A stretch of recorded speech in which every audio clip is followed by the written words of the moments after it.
Hello, welcome back to 10 at 10. My name is Michael Ramage. I'm the director of the Cyber Education Research Center here at Murray State University, and welcome back to 10 at 10. 10 at 10 is brought to you through a partnership between Murray State University, Sprocket, West Kentucky, and KY Innovation. And welcome back to episode 279 of 10 at 10. This week, I've gotten a question a couple times, and it's a term that really I take for granted. But I've got the question a couple times about what is a zero-day exploit.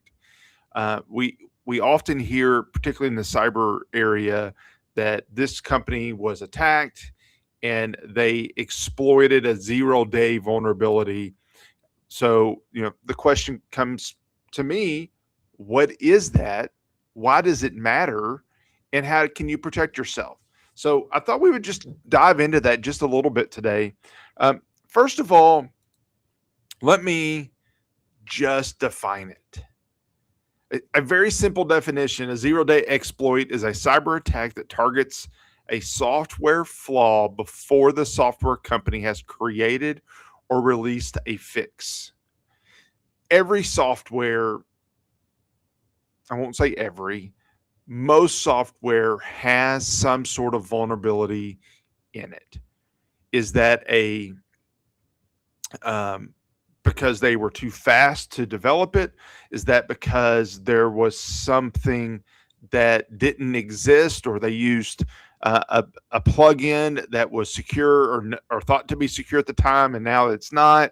Did they not do proper quality control? There's a whole list of reasons why a piece of software may have a flaw in it, but most software has a flaw.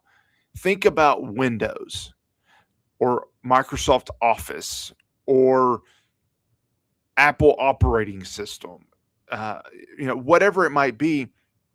These software packages contain thousands and millions of lines of code. To be able to look at every single line of code and think about how does this interact with something else and get it all correct and perfect is really hard to do.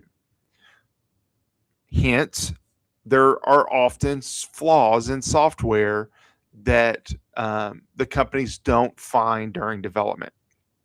There's 0 days. There are bug bounty programs where good guys, nonprofits, are often trying to find some of these flaws before the bad guys do. Whatever it might be. An example, maybe an easy example to understand of how this is maybe a burglar finds a door in your house before the owner knows it exists. Actually, let me give you a better example. I was staying all night at a church for a retreat. Is actually a weekend retreat. And I started hearing something in the ceiling. Turns out there's a raccoon in the ceiling. We had no idea how the raccoon got in. Turns out there was a pipe outside that it could fit in that got it in so that it could make its way inside. We didn't know that it was there. Once we got the raccoon out of the building, then we could cover up the way that it came in. We could patch that vulnerability. That's the same way that it works with these software companies, is that there's a flaw and then it can be patched. So we should always be worried about this, but why does it really matter today? And these are 4 articles. I'm not going to go into detail because it's in the news episode, but these are 4 articles talking about how AI is changing things. There was an AI agent that found an 18-year-old remote code execution flaw in a piece of software. Microsoft announced 2 0-day. Microsoft didn't announce it, but there were 2 0-day exploits that were identified.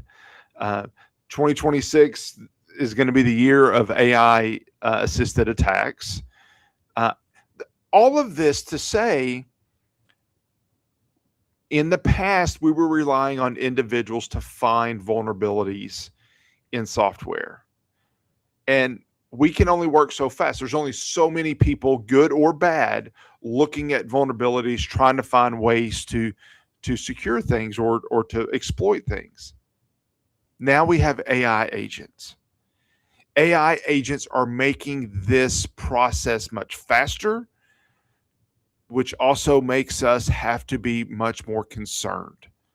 We have to watch what we're doing. We have to be careful.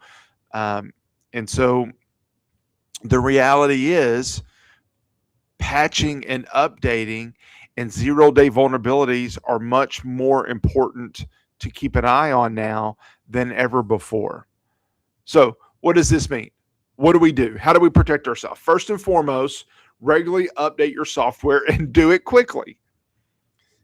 If Microsoft comes out with a patch, update. If Office comes out with a update with a patch, update it quickly. If your iOS phone or your Android phone or whatever piece of software you're using comes out with a patch, update it quickly. We have to do these things quickly, or we run the risk of being exploited. When a 0-day exploit comes out, the whole thing of that is, once it becomes public that this exploit is there, it's a race between the bad guys trying to take advantage of that error or that issue or that vulnerability, that exploit, and the good guys trying to patch it. So maybe that's a week that the bad guys have to run rain. I mean, maybe it's 6 months. It could be a long time, but you want to minimize that number. And for you, the way you minimize that number is by updating as soon as you know about it. That's what you have to do.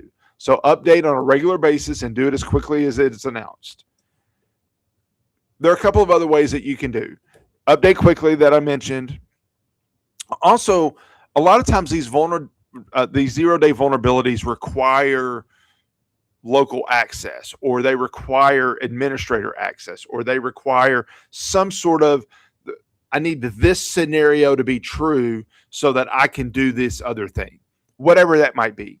So sometimes they need you to execute something, and they'll send you an email with a link that when you click the link, it basically takes care of, kind of executes the exploit. So you have to be careful with email. We've talked about phishing. We've talked about social engineering. All of those things continue to be true. Be very careful. Sometimes it requires a user account to run that exploit. So if they steal your password, then can they run that exploit? If you're using multi-factor authentication, it can reduce that risk. If you limit administrator access to accounts, sometimes companies will by default just give everybody admin access. That's a bad idea. So if you limit that, then you're also going to limit that risk. And then finally, backup. Always back up your files. Always make sure that you're doing those basic steps to protect yourself. Now, is this an exhaustive list? Absolutely not. There are so many things that we need to do, but this is a really good list to start. But let me also say, all of those things I just talked about, this is not a security IT problem. Yes, AI is making this more important, but this is a business responsibility. And what I mean by that is that I can't stop you from clicking an email. No matter how good or not that I am at cybersecurity or at IT, I can't be sitting with every employee in the company telling you not to click that link. It's ultimately going to be on you, on what you do, on what the people of your business do. And so part of that is encouraging a security culture, encouraging users to ask questions, to slow down before they click, report suspicious activity quickly. Treat cybersecurity like workplace safety. How many construction sites do you see that say we have not had a lost hour of productivity due to injury in 847 days or whatever it might be? Take the same mindset to cybersecurity, to clicking links in an email, to getting attacked, whatever it might be. We got to really make sure that we do that. And my last statement I'll say is that you can make your organization safer without being a cybersecurity expert.